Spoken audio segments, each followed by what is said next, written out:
So today we're going to be talking about scaling event marketing for growth, lessons from a high growth SaaS company and applying product led growth to event marketing. But before we dive in, just a quick reminder that what you hear over the next part of the episode can be accessed at productionvaluematters.com, where you can subscribe to receive additional resources and deep dives straight into your inbox. Welcome to another episode of Production Value Matters, the business events podcast. Today, I'm really thrilled to welcome Jillian Ruiz, the head of global marketing and events at Behavox.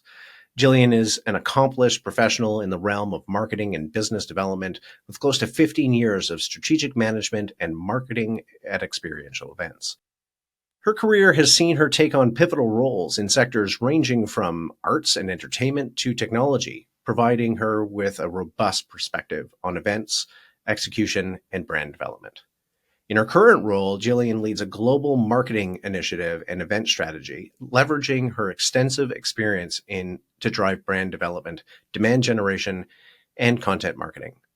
She's known for her ability to scale event marketing initiatives in a high-growth SaaS environment. Jillian employs a product-led growth approach that ensures that each event aligns seamlessly with corporate objectives while maximizing attendee engagement. Jillian, it's a real pleasure to have you on the show. How are you today? I'm very well. Thank you for having me, Matthew. Excited to be here. Absolutely. So let's talk about being in a fast-paced sector like SaaS. Could you start by sharing what initially drew you to the event world and event management and what continues to drive your passion in this dynamic field? Yeah, absolutely. Honestly, to come to think about it, being part of any event from planning, hosting, and simply experiencing them has been part of my existence at a very young age. My parents often hosted get-togethers at our home every week, bringing together 30, 40 of my family members. My childhood was tainted with memories of weekend get-togethers of nearly 20 to 30 of my first cousins. Yes, I have a big family. But I always look forward to them. And even though these were family events, I quickly developed a deep appreciation of the impact events can have on people and their ability to foster deep connections.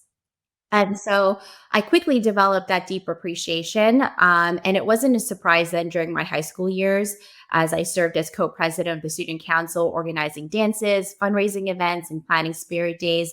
These all felt very second nature to me. And shortly after college, I made a quick pivot from getting into law school to doing my grad studies in communications and public relations, where I worked as a PR associate and managed accounts like Johnson and Johnson, American Apparel. And one of my first big events was actually helping to organize the Montreal Fashion Week. However, my journey into event marketing really took off during my time at Lightspeed back in 2008.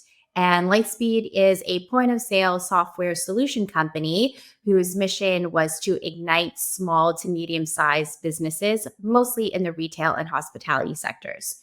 So I spent about 8 years at Lightspeed, where I organized more than probably 500 various event-led initiatives. And being a part of such a high-growth company like Lightspeed, and at that time, it was on its way to a billion-dollar IPO, was absolutely exhilarating. And events was a huge component to building their brand and accelerating and fueling that growth. So events was really a unique touch point. It gave us direct access to our customers, our resellers, partners, even investors, where we had touch points through trade shows, reseller camps, and very focused customer hosted events. And so what really keeps me passionate about events, particularly in the B2B space, is that they really do have a unique ability to bring brands to life. And it allows you to foster those genuine, lasting relationships with people. There's something uniquely powerful about a well-orchestrated event that inspires, engages, and ultimately influences buying decisions. It's a unique blend of strategy and creativity that never fails to keep me excited about what's next. Absolutely. I love that how you emphasize that last point of the combination of strategy and creativity. Like that, I grew up in the performing arts. That's where I got my start, and I miss it sometimes, but I get to practice that and business strategy all at the same time. So it's kind of the best of both worlds. Um, can you highlight a couple of key projects or initiatives that have been particularly impactful in shaping your approach to global marketing and event management? Yeah, I think in the SaaS environment and especially working in tech, there is no shortage of events or projects, especially when you're working for companies that are very product led growth. And in high SaaS growth environments, for me, I think it became apparent to me that it's really about balancing your short-term wins versus your long-term vision. And so for me, aligning events with any of your company's core objectives, that's really key. So you want to make sure that when you're organizing events, whether the purpose is to drive awareness, generate leads, or nurture existing clients, that you build it and organize it with sustainability in mind. And so you want to get buy in very early on across the various teams within your organization. So at Behavox, we have a very collaborative, all hands on deck approach when it comes to events. So, collaboration very early on with our sales, customer success, and product teams is essential in making sure we can execute on those 50 or more recently 140 events. And so at Behavox, which is where I currently lead our global marketing efforts, Behavox is a leading provider for AI archiving, compliance, and security. We really just collaborate quite effectively on this.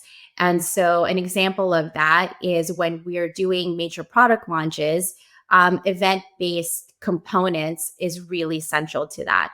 It really does give us an ability to harness key product features and generate immediate buzz. But events alone can't do that. So it's really important that you also combine it with a content strategy so that you can keep those conversations going well beyond the event itself. And so most of the time when we do host events, we couple it with a major product or news release. Other times we couple it with a speaking session at a highly revered conference. And more often, we would also host our own events that are more intimate and exclusive in nature, usually in the format of a private roundtable or dinner. So, this dual approach of immediate alignment and sustained momentum does help us keep us relevant and scale the brand impact effectively and broadly.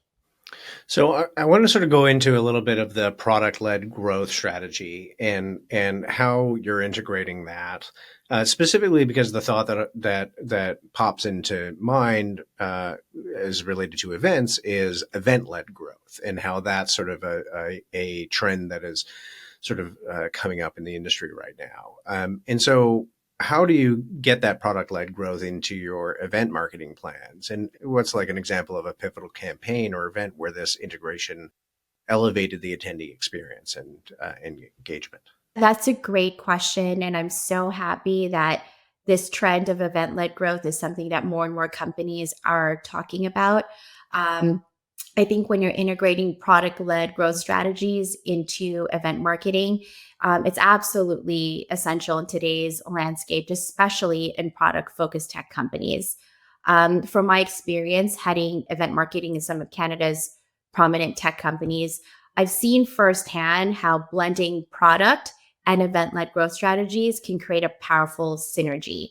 So it goes beyond just a tactic, it's a way to make events a central part of that go to market strategy where you're driving awareness and customer engagement and eventually product adoption.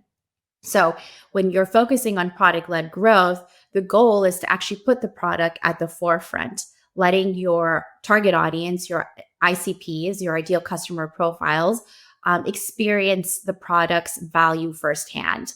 And events, as the primary channel. So you're creating spaces where attendees can not only learn about the product, but also interact with it in ways that address their specific pain points. So this approach ultimately transforms events into high impact touch points that fuel both customer acquisition and retention. And a pivotal campaign for us at Behavox was our go-to market strategy for a new product we were going to market with, which was called Pathfinder. And Pathfinder is Behavox's proprietary LLM chatbot, specifically fine-tuned for financial services. And Pathfinder provides incredible functionality from explaining complex regulations to conducting financial calculations and even training on custom compliance materials. So we kicked off Pathfinder soft launch at our flagship AI summit in New York earlier this year, where our CEO introduced it as a key solution for financial firms. This wasn't a hard sell, but by the end of the event, there was an incredible response from customers and prospects who were eager to learn more. So this momentum led to a showcase at a major industry event a couple months later.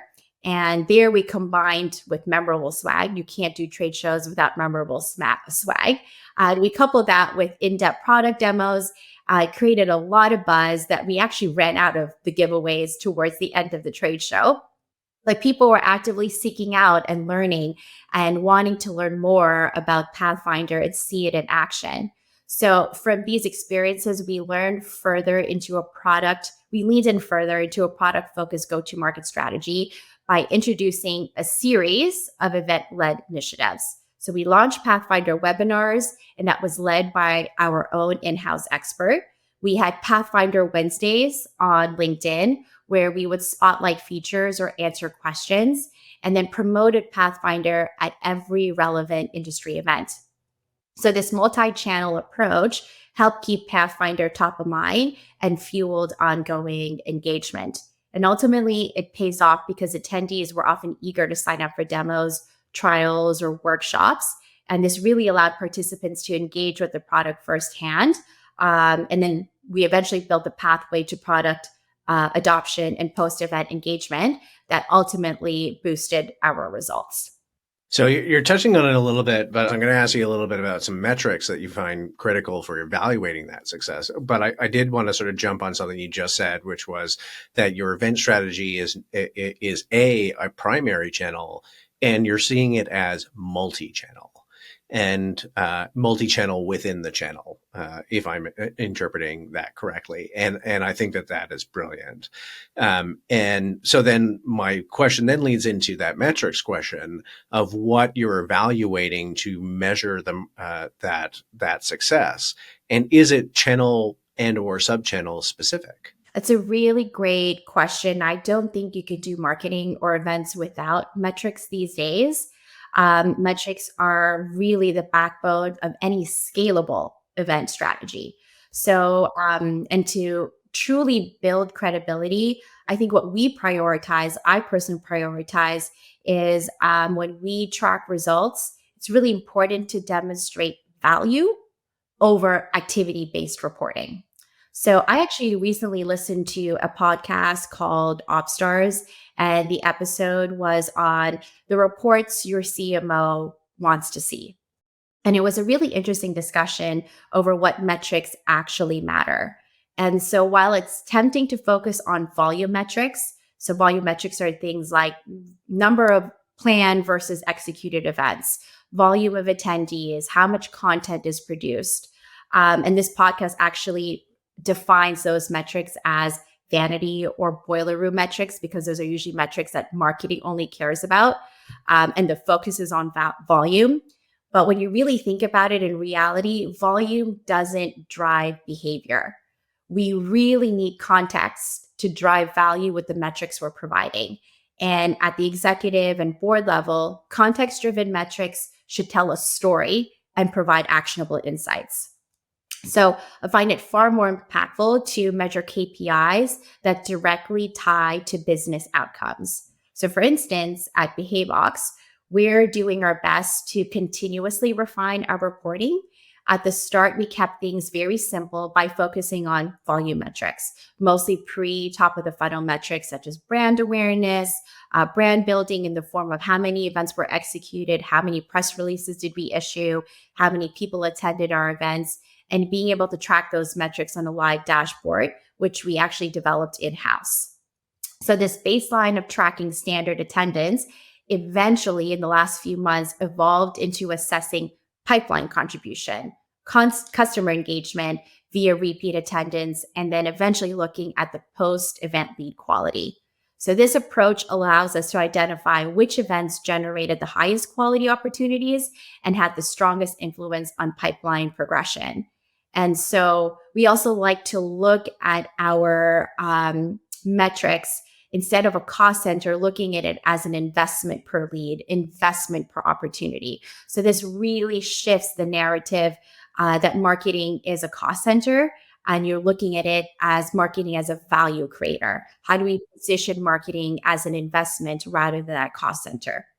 And eventually, what I would like to do with leading indicators, metrics like engagement time or qualified response rates, I eventually want to be able to use that to gauge early signals of event success. Because before prospects commit to any financial POC or contract, what they will do is engage with our content, engage with us at our events, with our product. So tracking engagement as a proxy for brand awareness and lead quality becomes essential. So this concept of time spent helps us measure interest. It provides a clear view of how event content and interactions are building stronger relationships with our prospects. Yeah, I really like the idea of the step plan, that you understood that those vanity metrics, which I think we're all pretty familiar with, number of attendees, net promoter score, all of these things that we constantly bring to our teams and our partners and stakeholders and say, oh, everybody loved the show. But that you use that as a baseline to say, okay, well, how does that translate into real revenue metrics or quality lead capture? But that you didn't go into it, which I think a lot of people, when they think of, oh, I've got to start measuring metrics, they think, oh, I've got to develop this dashboard. It's like, no, you got to start with the basics, but understand where you're trying to go. And then you can, instead of building the bridge while you cross it, you are building a pathway or an overall strategy, which I think is very smart. Yeah, absolutely. And that actually goes into a larger conversation about attribution, which you can often get into a lot of debates, useless debates. So I also try to avoid framing metrics solely around attribution because it can be flawed as it often underrepresents the collaborative nature it takes to nurture an opportunity. So trying to do a multi-touch model to identify which products have actually had the greatest impact on opportunities at different stages of the funnel actually helps me at the end of the day prioritize the activities that had the highest impact. And that ultimately is where I'm going to be spending and investing my budget on. So I think that is a very key differentiator. And then eventually, what would be really great for a lot of marketing organizations is to start using metrics as a predictive model. So, very similar to what our counterparts in the sales side do. They're really great at forecasting their deals. They're really good at forecasting how much ARR to produce every quarter or next year. So, how can we have that same narrative from the marketing side? How can we say, hey, if we do X amount of events and this is the opportunities we're expecting based on our conversion rates, well, then this is the volume we need to be doing per year. So it's almost like, hey, this is our predictive analysis because now we actually have a Rolodex of data to work with. And this is the insights that we're providing. And it also builds credibility and accountability as a marketing function. Yeah, but again, you didn't start with that data, right? Like you had to build a plan to gather that data and have that sort of investment from the team and from yourself to say, hey, we're going to commit to trying this for a while, right? That goes back to my first point, which is early buy-in. So you need to know who you're working with and what really matters to them at the end of the day, what strategic initiatives really matter to them, and how can marketing support that. And the more granular we can be with our data, I think the better it is that we're working collaboratively towards that same North Star. So, but absolutely to your point, it was quite difficult to get that up and running, and it was baby steps, and you had to build that trust. So you talked about content strategy for a second, and so I just want to shift into that for the next bit and say, so could you share some insights on how into the development and execution of a content strategy that enhances this strategy in event-led growth? Yeah, absolutely. Well, scaling our event marketing efforts at Behavox to over 140 various types of events, it really does underscore the importance of having a deeply resonant and value driven content strategy. People don't invest time in your events because, hey, we just, want to have a free meal. Maybe they do, but more often than not, they want to walk away with something tangible. So each piece of content, whether it's for a roundtable, panel discussion, private dinner, or a large industry summit, we craft that through a very curated thought leadership strategy in mind. And so when you're working in the high stake world of compliance, surveillance, and regulatory frameworks within financial services, our content has to be credible and it has to be highly relevant to our diverse global audience. So, to ensure this, what we do is we pretty much have a multi-dimensional approach to content. We gather direct feedback from our event attendees, and we also regularly collaborate with industry partners who conduct extensive research, and they give us timely insights into what's trending and what's top of mind for our audience. So, this feedback loop allows us to stay current and responsive to the evolving needs of our audience, keeping our content focused on pressing industry challenges. But unique to Behavox, one of our strongest assets is the deep bench of expertise within our own internal subject matter expert team. And these are comprised of professionals with decades of experience in the compliance and regulatory landscape. So we work very closely with them to ensure that our content is not only relevant, but it's also highly authoritative. So, for instance, there was the introduction of the European Union Artificial Intelligence Act, so long. So I'm just going to call it the EU AI Act. This was a milestone regulatory development that actually held significant operational compliance and strategic implications for our clients. So our SME team provided that expert analysis on this new regulation, which we actually repurposed into a white paper and then flushed it out on LinkedIn, hosted a webinar to actually discuss those implications more in depth. And the response was actually pretty outstanding. Our clients found it extremely valuable. And the initial attendance of the webinar was really high in engagement that we were prompted to host a follow-up session just months later. So this success highlighted a key learning for us that our audience values content that provides actionable insights specific to the regulatory challenges that they're actually facing. So from there, we expanded our collaboration with our internal SME team to actually build out a strategic plan where key regulatory updates are consistently incorporated into our event topics. And so this ongoing partnership ensures that our content aligns with the industry shifts. And then this actually helps establish Behavox as a trusted authority in the field. So it's interesting that you mentioned that sort of content journey that it took, right? From SME ideation into white papers and posts into a webinar, then leading into your event content. And I wonder if that speaks to a sort of a general shift. I'm going to say the P word and say post-pandemic. After we were forced to make all of our event content into online content. And then there was a backlash after, I think, for about 12 months after sort of things opened up. If I mentioned to a client something about hybrid or virtual, they threatened to fire us.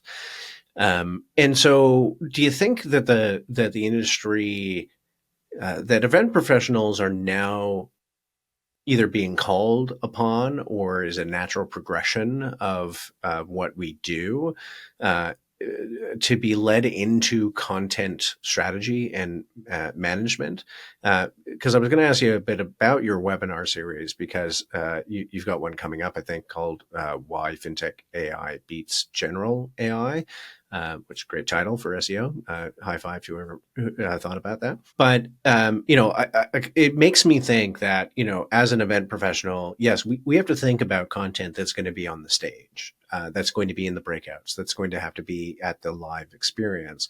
But we also have to integrate that into a larger plan that either goes post-event into a content journey and strategy, or is the result of that content strategy, and that event professionals need to be involved in those conversations. So how are you aligning, as you said, this content goes on this thought leader journey that eventually gets a lot of good data and feedback that helps you refine that as it grows and develops. But what is your feeling about event professionals being involved in that content strategy? And should we be encouraging ourselves to be more content focused than we are decor and design focused? I think it's both, and I think it really does depend on the industry you work in. Maybe content is less relevant if you're working in social events, party planning, and perhaps wedding planning. But I think in the B2B space, you're working with very like-minded individuals.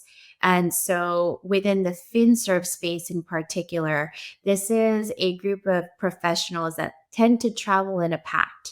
So sitting in all these roundtables, attending a lot of these trade shows as an event professional who may not come in with 20 years of a financial service background, you can quickly grasp what really resonates with that audience.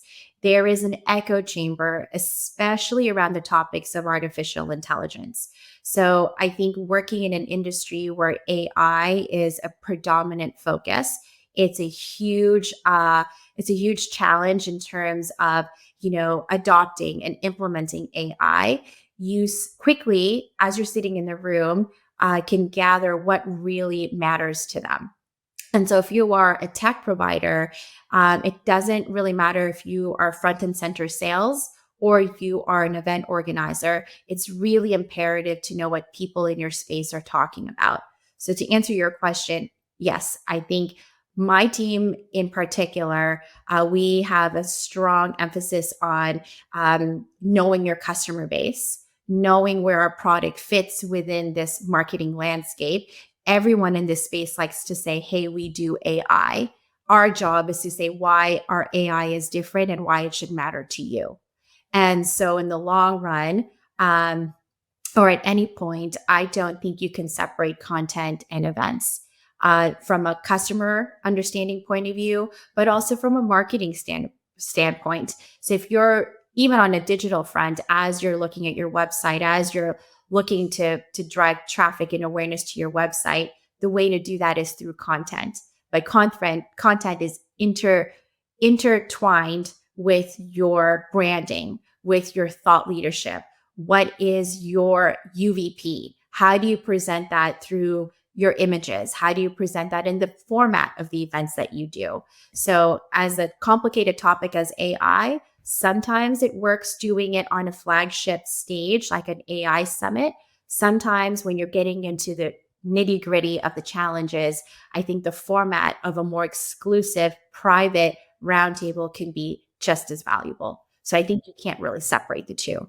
Yes, and to that point, if I interject an opinion, like those summits and those roundtables, wherever they're happening, however intimate they are something that can double down on that content strategy, right? That you can then, we often emphasize that, a live event is a content machine. You can pull, like if you record it well, if you produce it well, it can further those objectives so that it's, as I said, it's not just the culmination of a content strategy. It can also be the launch of one. And I think you had mentioned at the beginning of this interview that you guys went into a product launch where you introduced a new product at that event. I am absolutely sure that you leveraged a lot of what was said and what was heard at that event in part of your content strategy to further that objective. Yeah. And I think to double down on that point, it's really about your process, right? So there is a repeatable process when you're combining product and event led strategies. So you had mentioned earlier that Behavox is on its way to host the Why FinTech AI Beats General AI. So we actually hosted it last week, but the process behind that was quite similar to how we would have approached our Pathfinder go to market launch. And so the planning and preparation behind a webinar of that nature was actually really interesting to us as a team because this was the first go to market for our intelligent archive component. So, why FinTech AI Beats General AI was based on this product launching. And so, what we did with this one was actually we had the benefit of having and hiring a senior sales leader dedicated to this actual product initiative. And so, the preparation actually began with an intense sales enablement. So, even before we went to go to market, our sales leader was really great in making sure the sales, marketing, and customer success teams were fully trained and aligned. So this included him sharing his market research, developing battle cards, creating messaging frameworks, holding internal sessions. So he was really instrumental in training the team and providing that one pager and the resources so that when we went to go to market, we would be confident to convey the intelligent archive's unique value to our FinServe clients. And so that really was the preparation before the actual logistical execution fell through, which then mirrors a lot of the event strategy we do at Behavox. We always couple it with a good content source followed by some kind of webinar. And then the webinar was then followed by in-person touch points so that that dialogue would be continuous. Okay, so looking to the future, though, what do you anticipate will significantly impact event marketing in the SaaS sector or event marketing at large? And what kind of prep are you doing to strategize today to leverage those trends for tomorrow? In my opinion, I think event marketing is only going to amplify. I've spoken to several organizations, and I think, maybe the pandemic has really intensified the need for in-person touch points. So, especially when you're working in the B2B space and enterprise solutions, where often the sales cycles can be quite long, labor intensive, and the market is becoming quite saturated. Events, to my point earlier, really does a great job of allowing companies to identify themselves uniquely in the space. When you go and experience a brand, and you're seeing them at a trade show, it's as simple as the reception you get from the sales field people on site. It's the quality of the conversations you have. It's the follow-up, the personalization that happens behind it. And so at Behavox, we're a firm advocate for event marketing, so much so that our 2025 strategic plans is to go from 140 events to now probably closer to 250. So how do I avoid my team from having a meltdown? With this kind of volume, it actually becomes increasingly challenging to maintain a structured, high quality approach across such a diverse and growing event calendar. And so, what we do at Behavox is we've actually implemented a solution called Marketing Factory. And it sounds so boring because it's a marketing factory engine that we've implemented via Jira. And Jira could have an allergic reaction to some people because it is a project management tool. It is quite intensive, but internally it's really transformed our event workflows because each event is now treated as an individual project. And it has clearly defined stages from planning to logistics to post-event analytics. And this is really what's enabled the event marketing team at Behavox to execute at the level that they're doing. It's almost like a well-oiled machine at this point. And so when you couple that with key data metrics, we're now being quite strategic and focal about which events actually work and which don't. And I would probably add to that, the another critical element to scaling and growing and expanding your event scope is really having an event marketing playbook. So over the last year, this is something we were able to develop, and it's a comprehensive guide that outlines the best practices of what to do and what not to do, and what does a successful event at Behavox look like. So this literally serves as a reference of what makes an event on brand, how is it impactful, and this ensures that we are consistent and delivering with quality time and time again. So those would be the two things. And as companies grow, another key component is just making sure you hire the right folks. So hiring cannot be underestimated. I think, when you hire for the right skills and the right folks that align with your company values, I know firsthand it's made a substantial difference in my team, and our ability to have fresh perspectives and a new energy can be the right time and the right motivator to help us execute with this many volume of events, and always celebrate wins, big or small. It's become a part of our team culture. So whether it's a successful event launch or an operational milestone like Jira, acknowledging these accomplishments has helped maintain the team motivation as we drive towards more ambitious growth targets. Excellent. So finally, we always like to end these episodes with a little bit of practical advice to our listeners. So assuming that the person listening is a young professional, just got into the business, looking to improve how they are approaching event-led growth and event marketing, what advice would you give to somebody coming into the industry? I think it's to stay focused, but also just have a curious mind. I think with events, you're almost like a circus master. You're working with so many various types of people, so you have to be open-minded. So working alongside your CEO versus working alongside your customers who you're serving. You're also an internal management holder where you are working with so many various people within your teams. I think it's always good to approach it with a curious mindset. What drives everyone that you're working with? What matters to them? And I think when you approach that mindset, then you're able to have the collaboration that's necessary to pull off a successful event. And I think it's always good to be creative. Do something outside of events. What fuels you? What inspires your own creativity? Because at the end of the day, every event is an experience. So people will care less whether or not a specific swag item came in on time or not. They're going to remember the touch point, the quality conversation that they had with you. And that requires being curious. That requires having good listening skills and just being interested. Absolutely. So where can people find you if they'd like to reach out to you after this episode?